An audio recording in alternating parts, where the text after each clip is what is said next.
Whether you are buying or selling real estate in New York City, you can expect to pay a hefty amount of taxes and fees at the closing table, some that you may expect and others that are unique to New York. If you are a buyer, the closing costs can have a real impact on your buying power and may affect your decision to buy one apartment over another. That is why it is crucial to understand the big picture before your search. Overall, taxes, prices, and closing costs are not set in stone and depend on the state of the market. I'm Dana Sapir with Compass Manhattan, and today I want to talk to you about the closing costs and how to lower them.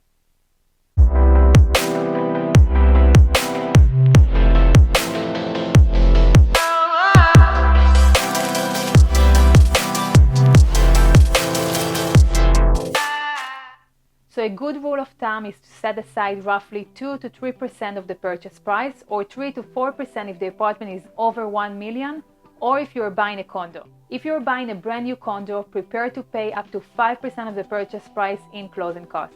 So what will you be paying for? 1. Bank fees. If you are taking out a mortgage, expect to pay $3,000 to $4,000 in bank fees, including your bank attorney's fees and an appraisal. 2. Attorney fees. This starts at the $3,000 range for a standard deal and can increase for more above a certain price. Don't take an attorney that says they will do the same work for half of the price or doesn't specialize in New York City real estate closing. Next, you will have some buildings fees. Most condos and co-ops charge move-in fee, move-out fees, package processing fees, credit check fees, and similar that can range from few hundred to a couple of thousands for each item. If you're buying a home above $1 million, then you also have to pay the mansion tax. This goes from 1% in sales between $1 to $2 million and all the way up to 3.9% if the price is over $25 million. If you're buying a condo or a townhouse, you will also have to pay the title insurance and mortgage recording tax. Title insurance can vary, but you can estimate 0.45% of the purchase price. And if you take out a mortgage when you buy a condo or a townhouse, you also have to pay a state and city tax close to 2%. This tax is based on the loan amount, not the purchase price. If you are buying a sponsor co-op or a new condo unit, you will also be expected to pay the transfer tax.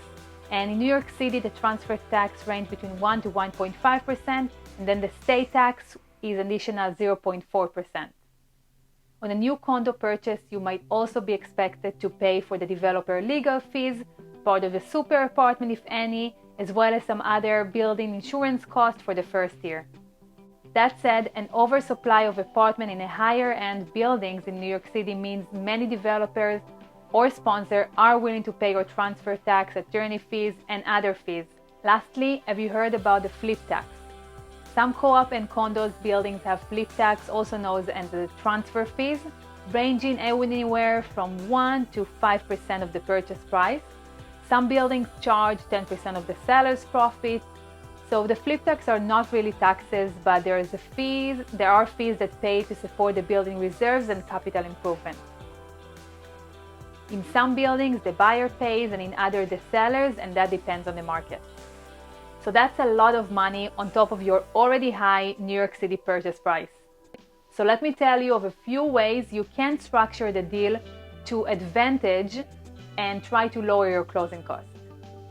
So while you can avoid the mentioned tax altogether, there may be a way to structure the deal to avoid the extra assessment if you stay below the benchmark. Consult with your realtor and attorney on whether you can work out an agreement with the seller to keep the purchase price itself under that amount. Another tactic to save you some money is to shop around for a mortgage banker.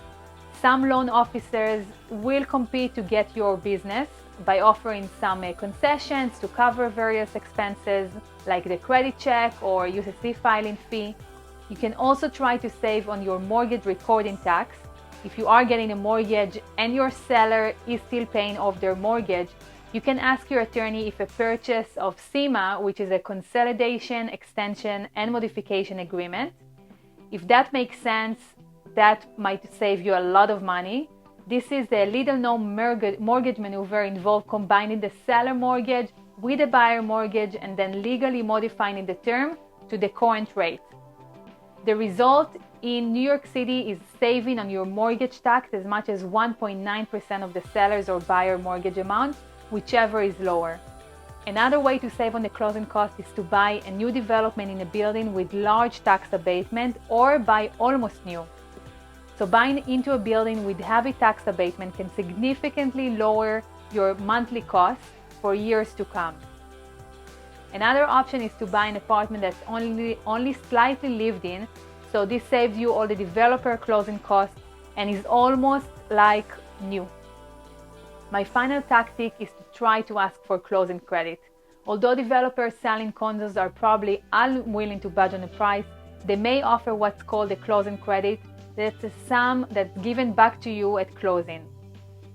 This allows the seller to keep the purchase price the same in order to maintain the prices on the other unit, while still negotiating better terms for the buyer in order to close. A typical amount could be 1.5%. So whether you're buying or selling, make sure to hire a team of experts who will help you negotiate and ask them for a detailed list of expected closing costs. Want more real estate tips and tricks? Don't forget to subscribe to my YouTube channel and let me know if you have any questions.